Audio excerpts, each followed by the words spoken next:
the guy, and it's the Night Stalker. At that time, we were unaware that there was someone out there on a killing spree. No You and your husband? My husband and myself. There had been no formal notification that someone was out there killing at random. And what did he do to you? He entered the bedroom.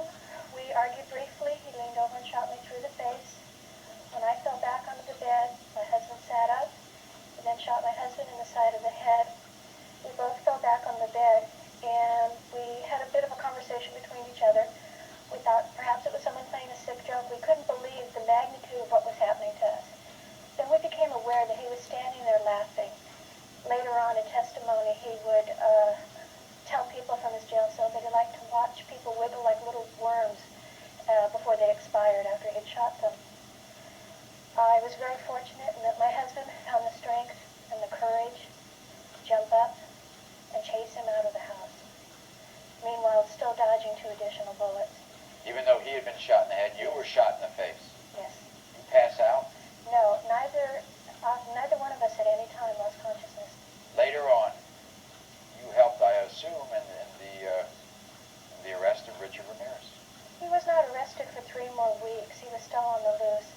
We did go to our lineup several days after his capture, which was on September 1st. And then we were part of the process. No problem IDing him, huh?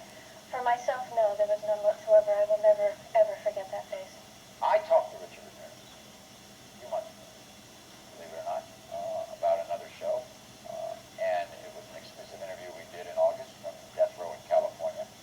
And everyone should see what this guy is like and how he treats humanity and the human condition.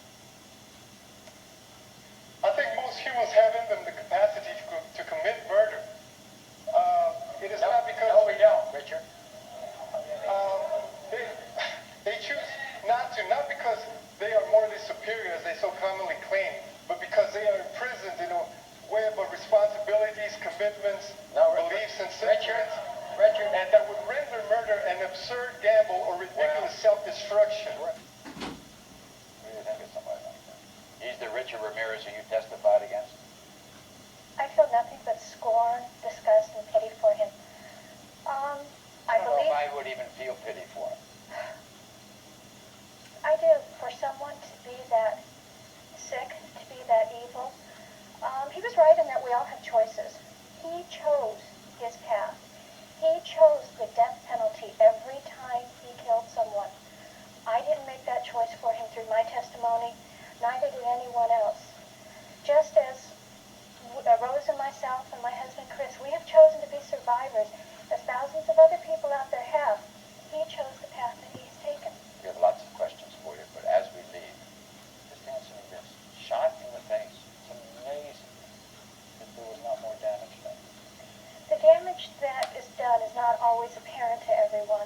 Both my husband and I have a great deal of neurological problems. You don't notice it. I notice that I lisp. I have vision problems. My husband has tinnitus. The left side of his body is damaged, my right side. But we say that together we make a whole person, just as we always have for a marriage. Mind, like, how did you calm yourself down to rational thought so you could escape them? While the attack was occurring, I knew that I had to distance myself. It sounds strange, but it was as if one part of me was